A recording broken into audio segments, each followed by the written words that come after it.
الحمد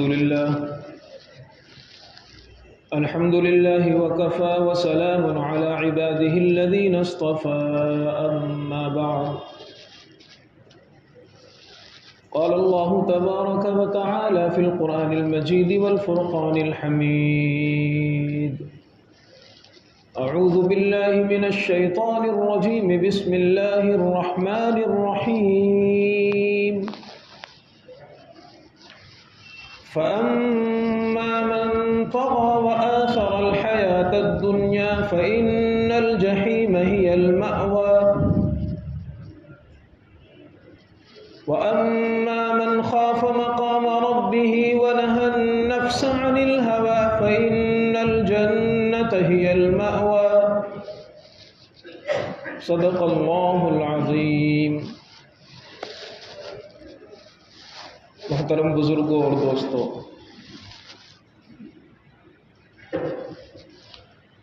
میں نے ابھی آپ حضرات کے سامنے خطبے میں جو آیتیں پڑھی ہیں، اللہ تبارک و تعالی نے اس میں زندگی گزارنے کے 2 طریقے بتائے ہیں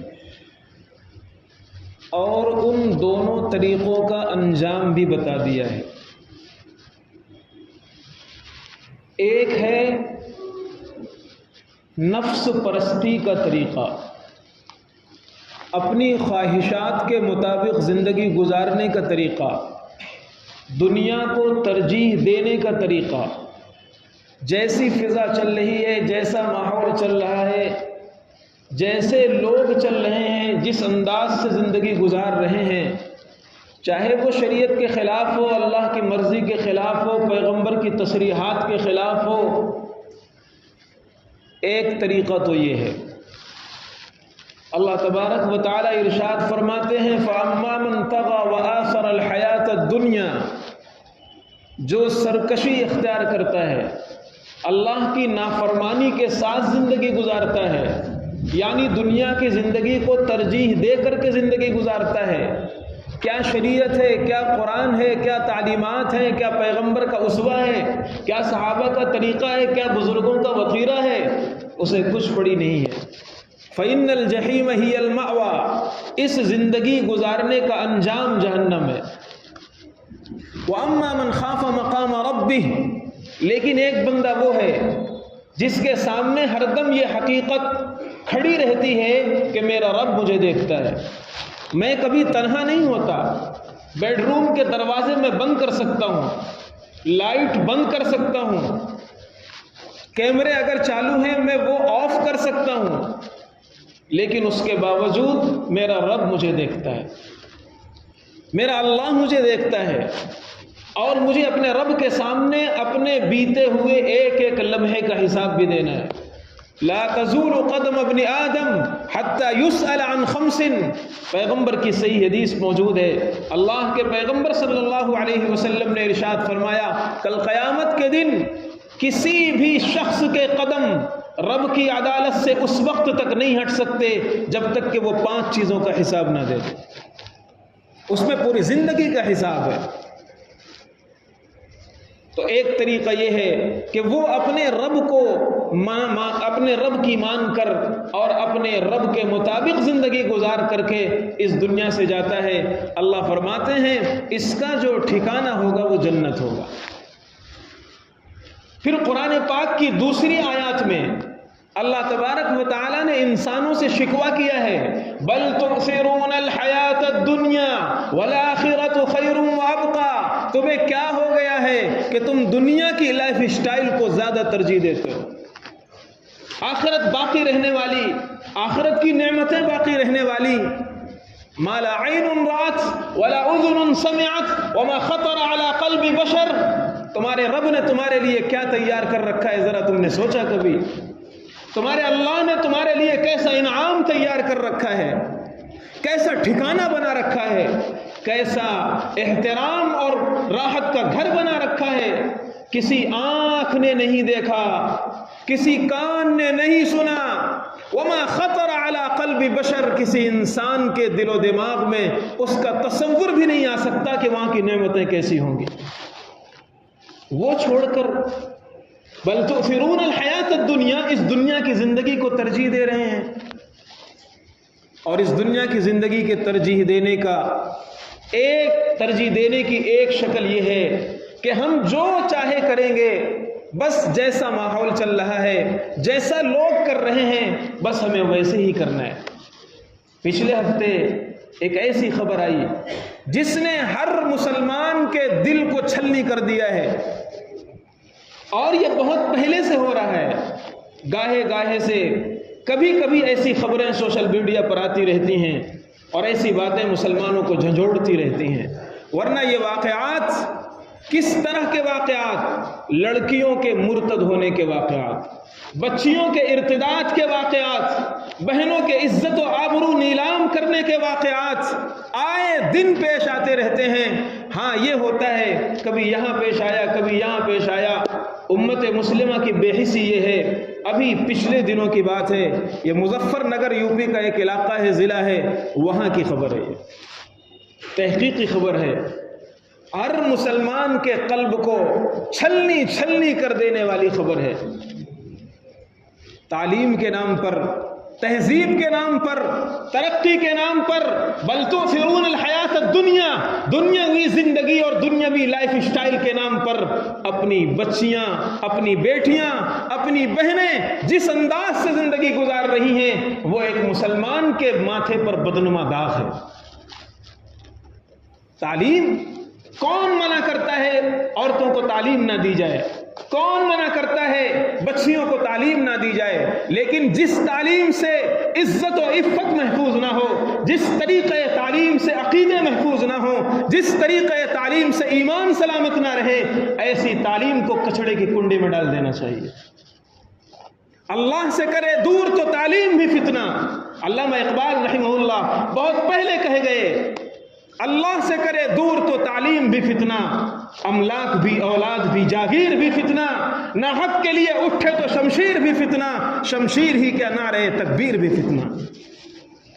تعلیم کے نام پر یہ سب، اور پھر کہتے ہیں اس کے اسباب کیا ہیں؟ کیوں ایسا ہو رہا ہے؟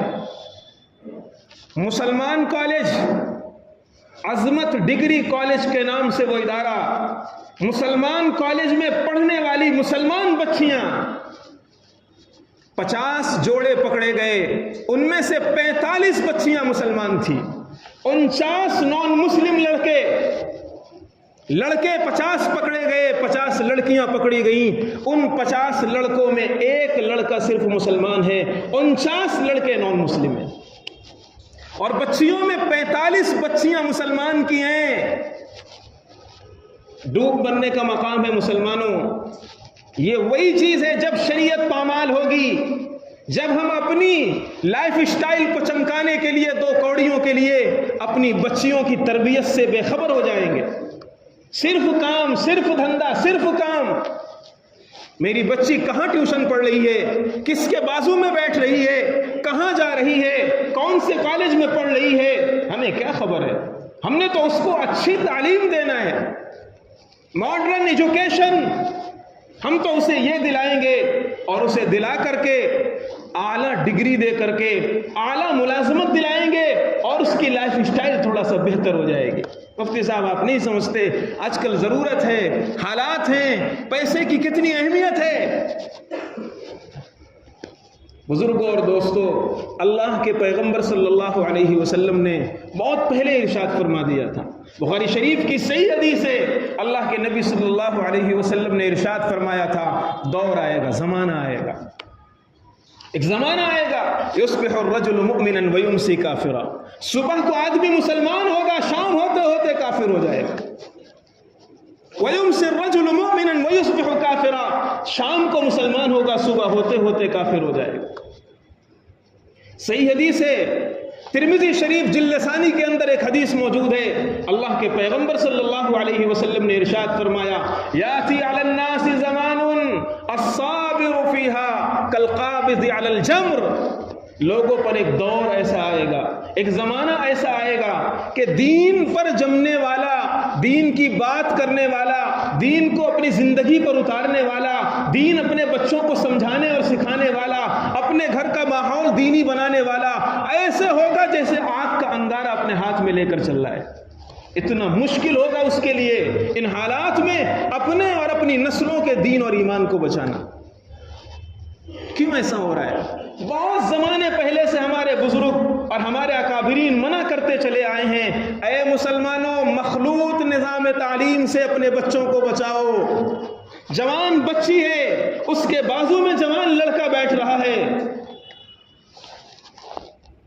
چلو ٹھیک ہے بچیاں آگے بیٹھ رہی ہیں، بچے پیچھے بیٹھ رہے ہیں، لیکن نظام ایک ہے، دوستیاں ہوتی ہیں اور پھر تعلقات بنتے ہیں، اور ان میں پڑھنے والوں میں مسلمان بھی ہیں نان مسلم بھی ہیں.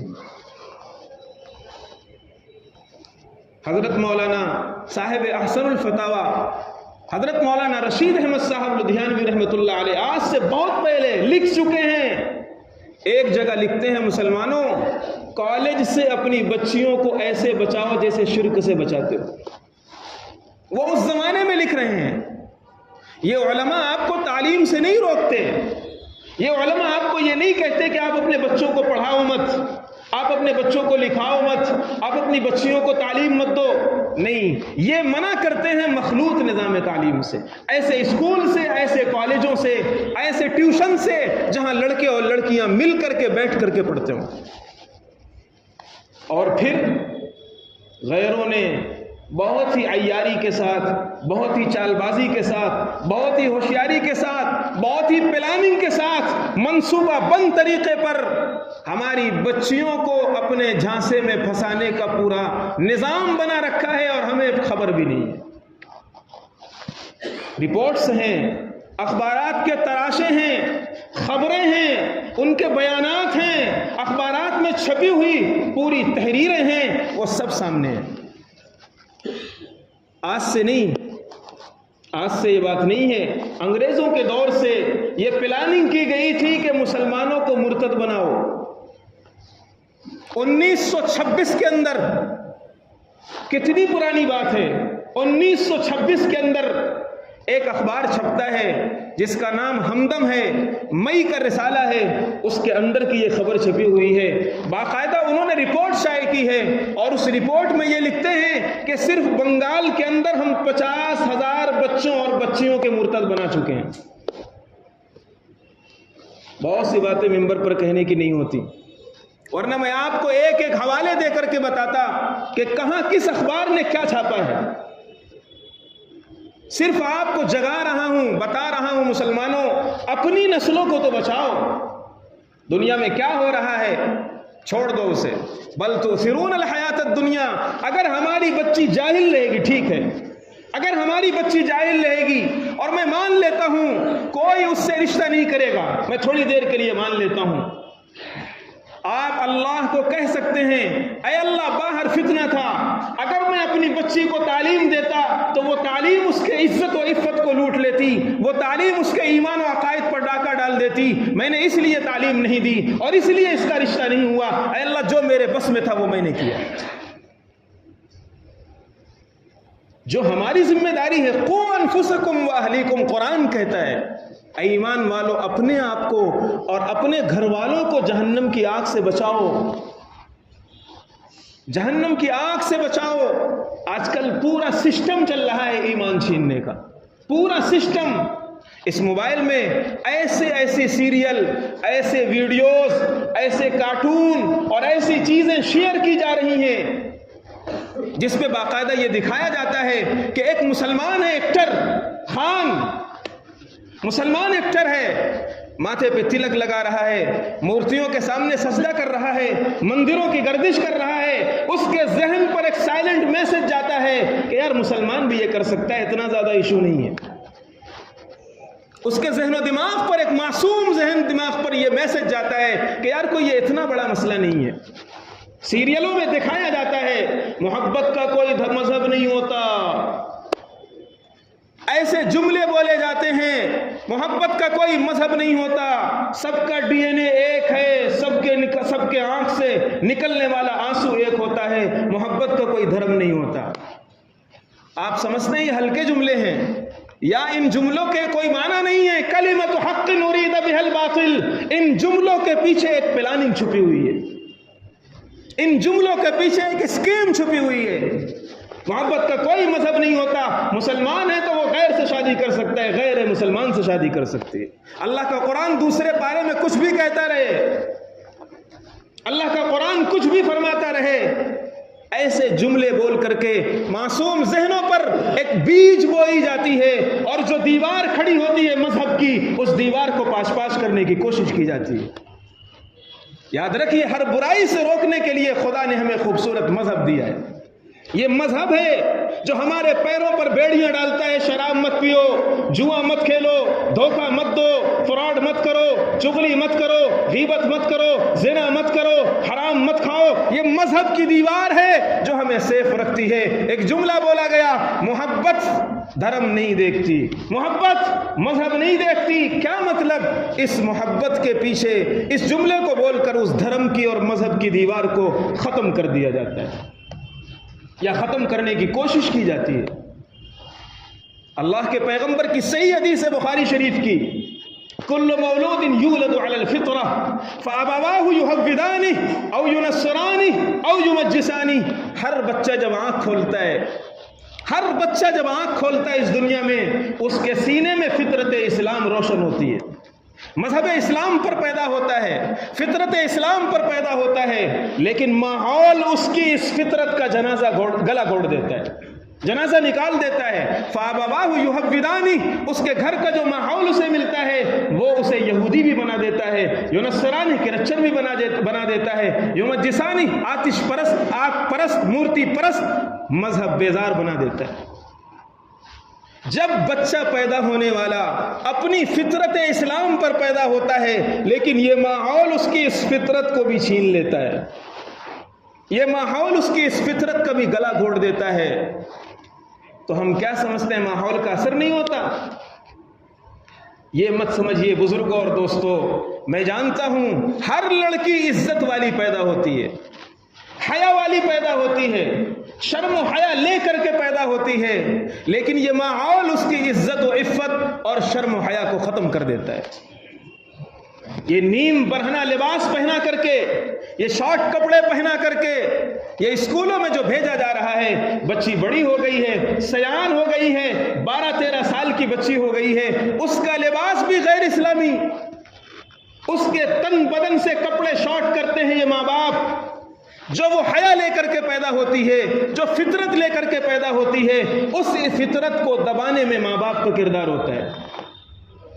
غلط کپڑے پہناتے ہیں، ایسی چیزیں پہنائیں گے، وہ اسکول کا ڈریس ایسا ہے، یونیفارم ایسا ہے، کیا کریں؟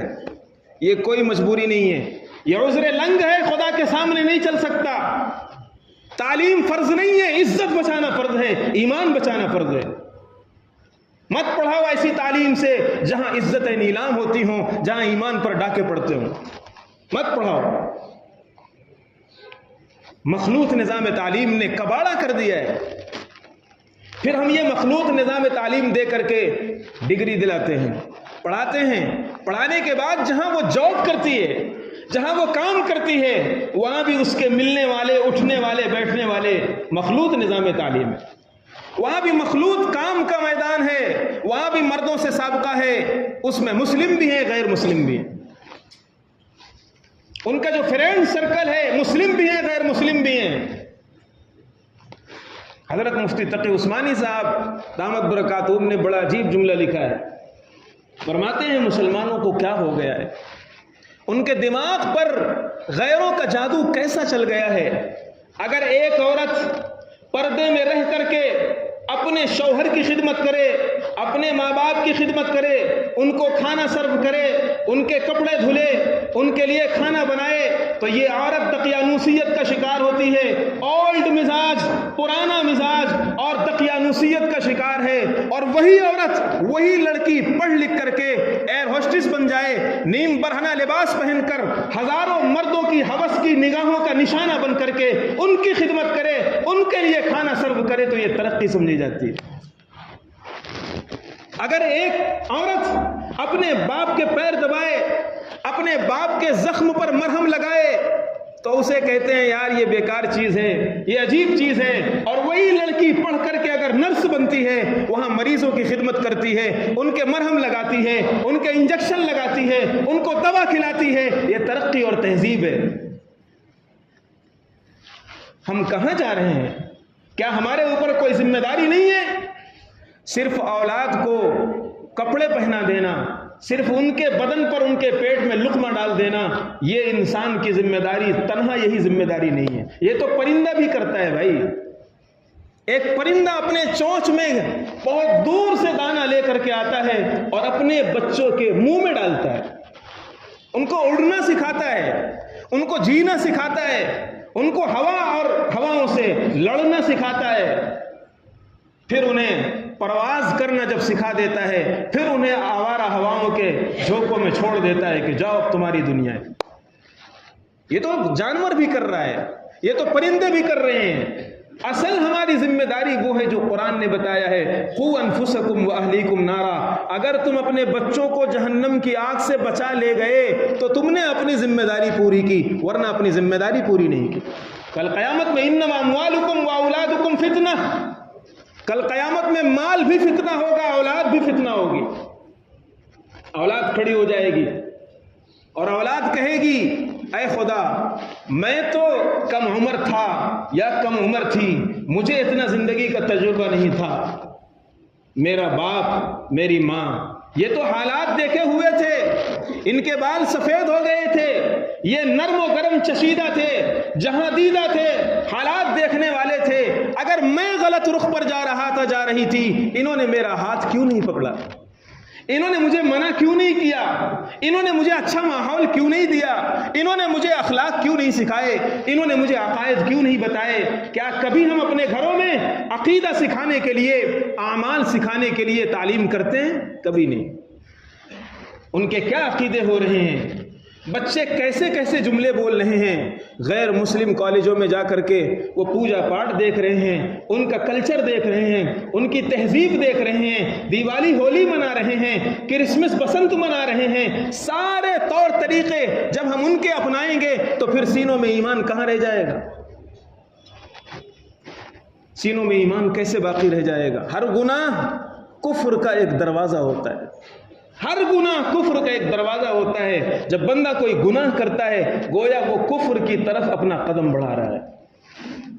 شیطان ایک دم سے ایمان نہیں چھینتا، شیطان ایک دم سے ایمان پر ڈاکہ نہیں ڈالتا. پہلے تہذیب کے نام پر ارتداد کا شکار کرتا ہے، فکر کے نام پر ارتداد کا شکار کرتا ہے. اسی لیے علماء نے ایک بات لکھی ہے، علماء نے بڑی اچھی ایک بات لکھی ہے. فرماتے ہیں پہلے تہذیبی ارتداد آتا ہے، پھر فکری ارتداد آتا ہے، پھر ایمانی ارتداد آتا ہے. کیا مطلب؟ پہلے تہذیب کے نام پر سب سیم ہوتا ہے. ہولی کھیل لینا بھی کوئی زیادہ مسئلہ نہیں ہے، غیروں کے تہوار کو منا لینا بھی کوئی زیادہ مسئلہ نہیں ہے، اور بسنت منا لینا، کرسمس منا لینا، کیک کاٹ لینا، موم بتیاں جلا لینا، یہ تو صرف آج کل فیشن ہے اور اس میں زیادہ مسئلہ نہیں ہے.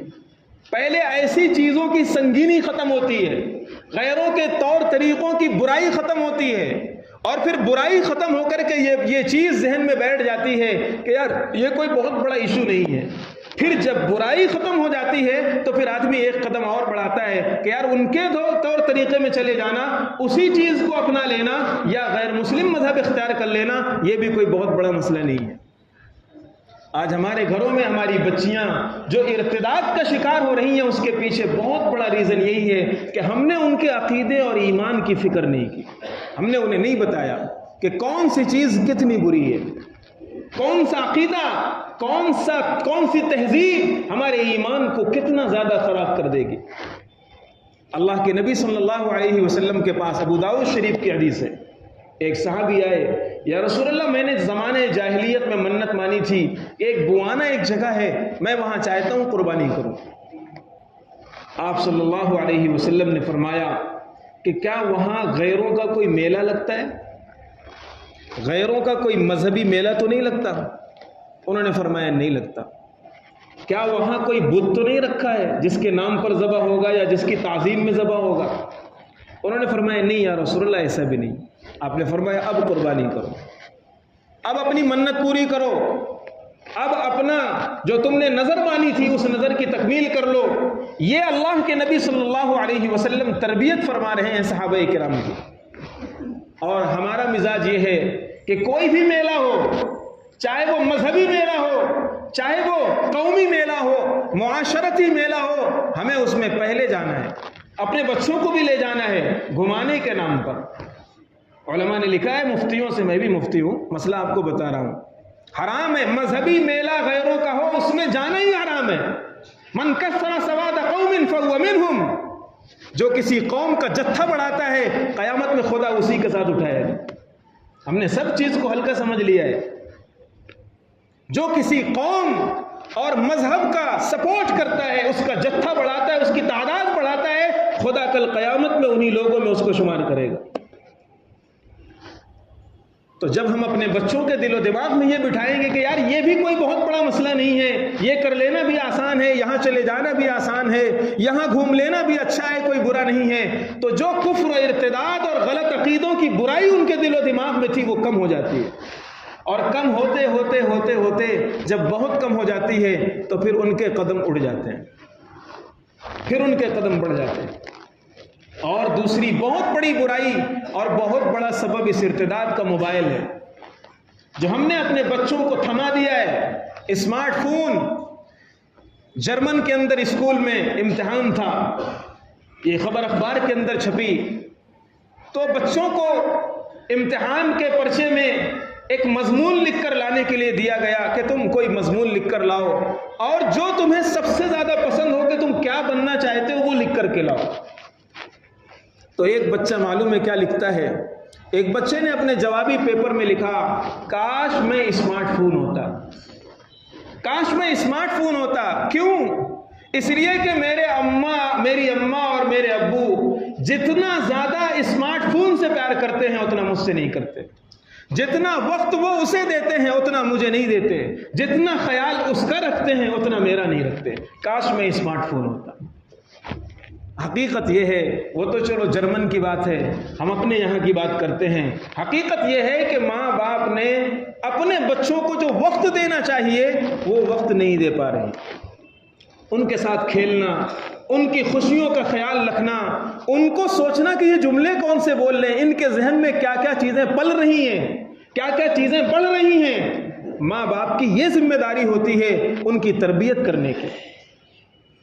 اور جوان بچے بچیوں کے ہاتھ میں موبائل دے دیا گیا ہے، اب وہ بند کمروں میں کیا دیکھتے ہیں، کس سے چیٹنگ کرتے ہیں اور کس سے میٹنگ کرتے ہیں نہیں پتہ، کس سے دوستی کر رہے ہیں، کس سے مل رہے ہیں نہیں معلوم۔ ممبئی میں ایک بزرگ ہیں، وہ فرماتے ہیں کہ میں اب یہ مشورہ دینے لگا ہوں کہ جوان بچے بچیاں، جوان سے مراد اگر وہ 12-13 سال کے بھی ہو گئے ہیں تو وہ بھی جوانوں کے ساتھ ملحق ہیں، جوانوں کے ساتھ لاحق ہیں۔ میں اب یہ کہتا ہوں کہ ان کو سیپریٹ کمروں میں لاک لگا کر کے سونے کی بھی اجازت مت دیجیے۔ گھر ہے، ماں باپ ہیں، کوئی دوسرا نہیں ہے، اپنے بیٹے ہیں، اپنی بیٹی ہے، انہیں بند کمروں میں سونے کی اجازت مت دیجیے۔ جب لاک لگا کر کے وہ ایک دم تنہائی محسوس کریں گے تو پھر وہ موبائل میں بہت سی غلط چیزیں دیکھ سکتے ہیں۔ اس لیے اپنے ایک گھر کا ماحول بتایا انہوں نے، فرمایا ہمارے گھر میں ماحول یہ ہے کہ اگر بچوں کو ضرورت کی وجہ سے، بڑے بچوں کو بھی ضرورت کی وجہ سے موبائل دیا جاتا ہے تو رات میں سونے سے پہلے سب اپنی ماں کے پاس جمع کر دیتے ہیں۔ رات میں کیا کام ہے موبائل کا، سب اپنی ماں کے پاس جمع کر دیتے ہیں اور لاک کھولا اور دروازہ کھول کر کے سب اپنا اپنا سوتے ہیں۔ اس طرح وہ اپنے گھر کے اپنے بچوں کا نظام دیکھ رہے ہیں۔ ہمیں بھی تھوڑی سی فکر کرنی چاہیے، ہمیں بھی اپنے بچوں کی تربیت پر تھوڑا دھیان دینا چاہیے کہ کون سی چیز ہے جو ہمارے بچوں کو ہماری چہار دیواری سے باہر نکال رہی ہے۔ اور اگر موبائل ہاتھ میں ہے تو 70 پردوں میں بھی اگر لڑکی کو رکھ دیا جائے اور خدا نہ خواستہ اگر غلط دوستوں سے اس کی دوستی ہو گئی تو پھر یہ دیواریں اس کا راستہ نہیں روک سکتے۔ اس لیے ماں باپ کو بہت زیادہ چوکنا رہنے کی ضرورت ہے۔ دشمن اتنا ہوشیار ہے، اتنے سالوں سے پلاننگ کر رہا ہے، مہنگے مہنگے گفٹ دیے جاتے ہیں، فنڈنگ ہوتی ہے باقاعدہ، پوری تنظیمیں لگی ہوئی ہیں۔ سمجھیے اس چیز کو پوری تنظیمیں لگی ہوئی ہیں اس کام کے لیے. اعلان ہوتا ہے باقاعدہ اگر کوئی مسلم لڑکی لاؤ گے 6 مہینے تک تمہیں وظیفہ فری دیا جائے گا, 2.5 لاکھ روپے تمہیں انعام دیے جائیں گے, گھر تمہیں دیا جائے گا, گاڑی تمہیں دی جائے گی. ان کی تنظیموں نے یہ اعلان کر دیا ہے, اور پھر بھی ہمارے کانوں میں جوں نہیں رینگ رہی. ٹیوشن ہماری بچی کہاں پڑھ رہی ہے, کون سے اسکول میں پڑھ رہی ہے, فرینڈ سرکل اس کا کیسا ہے, ہمیں کیا پتا. اس لیے مسلمانوں, بزرگوں اور دوستوں, خدا اور رسول کی عزت جو دی گئی ہے, انما العزت للہ ولرسولہ وللمؤمنین, اس عزت کو بچاؤ. ایمان والوں کے لیے عزت ہے, دنیا کی بھی رسوائی, آخرت کی بھی رسوائی, اس سے اپنے آپ کو بچاؤ. میں نے خطبے میں آیت پڑھی تھی, اللہ تبارک و تعالی نے 2 طریقے بتائے ہیں اس دنیاوی زندگی کو گزارنے کے. اگر اپنی خواہشات کے مطابق زندگی آپ نے گزاری, کیا ہو رہا ہے, جیسا ہو رہا ہے وہی کریں گے, کوئی بھی کچھ بولتا رہے, کوئی بھی کچھ سمجھاتا رہے, غیروں کے طریقے پر جیسی زندگی, جیسے ان کا اٹھنا بیٹھنا چلنا پھرنا, ویسے ہی ہمارا انجام اچھا نہیں ہے. اور اگر اللہ رسول کے مطابق زندگی گزرے, آپ پڑھاؤ, بچیوں کو شوق سے پڑھاؤ, لیکن مخلوط نظام تعلیم نہ ہو. کپڑے پورے کپڑے بدن پر ہوں, نقاب کے ساتھ ہو, حجاب کے ساتھ ہو. پڑھانے والا کون ہے, پڑھانے والیاں کون سی ہیں, کیسی تعلیم دی جا رہی ہے. اگر پوری کڑی نگرانی کے ساتھ آپ پڑھا سکتے ہو تو پڑھاؤ. اکبر الہ آبادی نے یہی بات بیان کی تھی. بس اسی کو کہہ کر میں اپنی بات ختم کرتا ہوں. بہت اچھا انہوں نے فرمایا تم شوق سے کالج میں پڑھو, پارک میں کھیلو. تم شوق سے کالج میں پڑھو, پارک میں کھیلو. جائز ہے غباروں میں اڑو, چرخ پہ جھولو. چرخ آسمان کو کہتے ہیں. جائز ہے غباروں میں اڑو, چرخ پہ جھولو. بس ایک سخن بندے عاجز کی رہے یاد, اللہ کو اور اپنی حقیقت کو نہ بھولو. تم سب جگہ جاؤ, تم پڑھو, سب کچھ کرو, لیکن اس کے باوجود تمہارے دل میں یہ رہے کہ میں مسلمان ہوں, میرا اللہ مجھے دیکھ رہا ہے.